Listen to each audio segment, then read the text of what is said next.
Hello, everyone. My name is Monica, I'm Mariana. and we are interpreters for California State Parks, and we're really excited. We're going to do a fun activity with you all today. This is an outdoor activity that you can do in your very own backyard and neighborhood. We hope that you guys are all safe and healthy during these challenging times and remembering to wash your hands and practice social distancing. Yes. So today's activity is going to be backyard birding. So you're going to be able to observe the birds that you see in your own neighborhood or your backyard, and there are a few steps that you need to take to be a successful birder. So Mariana is going to demonstrate some of those steps, and then we'll try to figure out what kind of birds are in her backyard. So step one is to go outside. Yay! Step two is to find a place where you can be still and quiet. You're more likely to see active birds when you're standing still and they can't hear you. Step three is if you have binoculars, use them, whether it's real binoculars or if you did the binocular craft yesterday. Use any binoculars you have. Or if you don't have binoculars, just use the naked eye and observe what's around you. So use your binoculars to scan the area, and you could be looking in trees or bushes or fences, on the ground, on power lines. Birds can be anywhere. So Mariana, go ahead and look around you and see what kind of birds you might be able to find.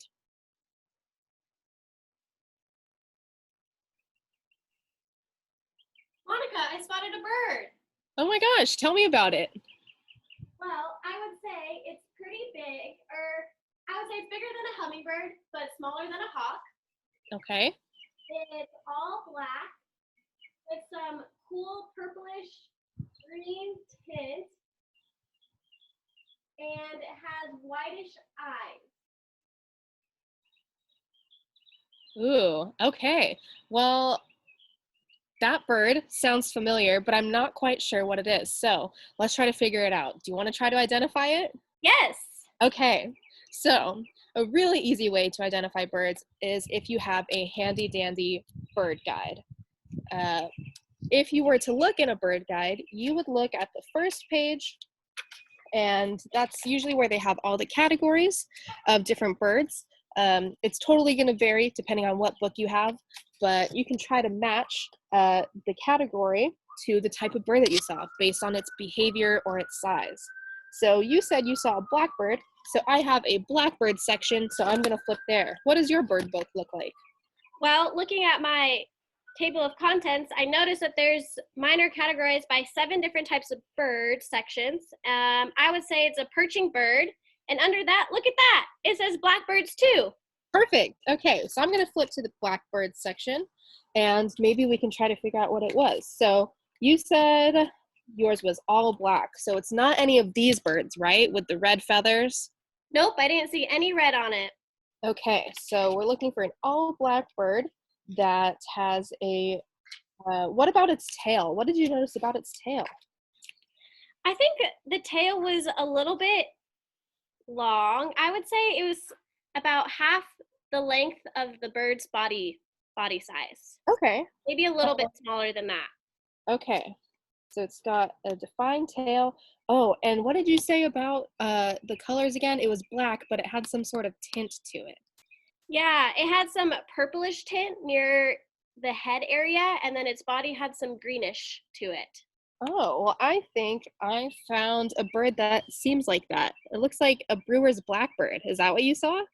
Yeah, I agree with you. I see it on mine too. It looks just like it. Yay! Okay, so you identified your bird that you saw in the backyard. Awesome. So even if you didn't have a bird book, you could still use those observational skills. I loved how you listed things about its size and its color and its beak and its tail. If you were maybe able to snap a picture of it, you could use cool apps like iNaturalist or Merlin ID to help identify it. But great job. I loved your observational skills. Thanks. I also hear a bird chirping in your area too, Monica. Yes, I do have some birds in my backyard, and I don't know what they are quite yet, but maybe you have some birds to share with everyone that can be found in a lot of people's backyards and neighborhoods. Yeah, you're right. I do. There's a couple birds that I've seen in my own backyard as well. If I'm going to the beach, I've seen a couple of these type of birds too. So I'm gonna share my screen. All right.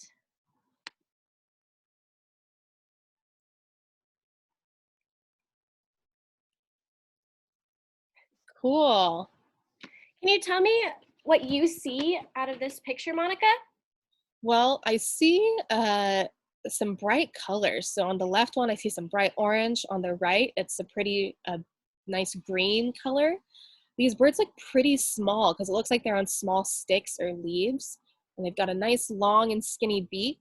They look like hummingbirds. I think they're hummingbirds, but what type? You're right. These are Allen hummingbirds. And that's awesome that you made those observation skills because these are the same bird, but they have different colors on them. On the left side is an adult male, and on the right side is a female. Oh, cool. That was awesome. What type of observations can you make about this bird? Ooh, I've seen this bird before, but I can't remember what it's called. I have seen this bird by the ocean for sure. Um, it's a pretty large bird, much larger than the hummingbird. It's got gray wings, a white body, and then I've noticed its beak is curved and it has a red dot on it. Whoa, that was awesome. So this bird is usually found near the ocean, but sometimes you can find it closer to schools or landfills.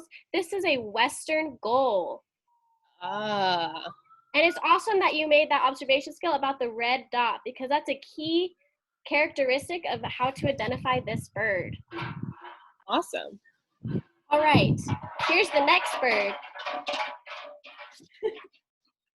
Ooh, these birds, they don't look too similar in color, but they have the same shape and the same eye color, and the same beak shape too, and legs. The one on the left has got that bright red, and the one on the right doesn't have any bright colors. It's mostly brown and black and white. Yeah, these are both the same bird, and this is a house finch. Oh, house finches. They come in lots of colors, right? Yeah, you're right. The one on the left is a male, and the one on the right is a female. Awesome. All right, I think this is the last but not least bird that I have to show you. Whoa, look at that neck. That's a really long neck, and so it looks like a really big bird.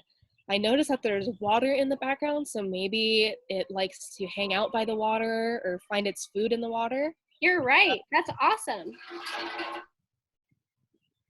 Cool. And it's got that long orange beak, and it's a large bird with a cool feather on its head. I wonder what kind of bird this is. This is a great blue heron, and Oh, it's usually found near the water. So that's awesome that you observed that just by looking at this picture.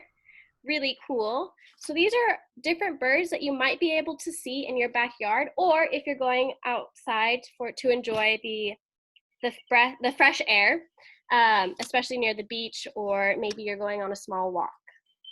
cool. I can't wait to see what other birds I can find in my backyard. Yeah, I'm gonna stop sharing my screen. There we go. Okay.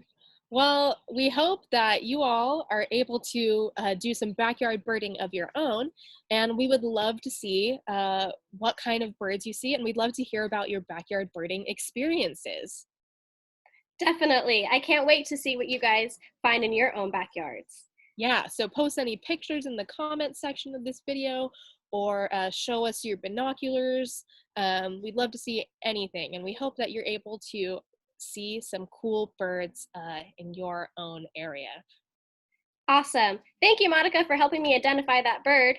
Thank you for joining me, Mariana. All right. See you soon. Thank you.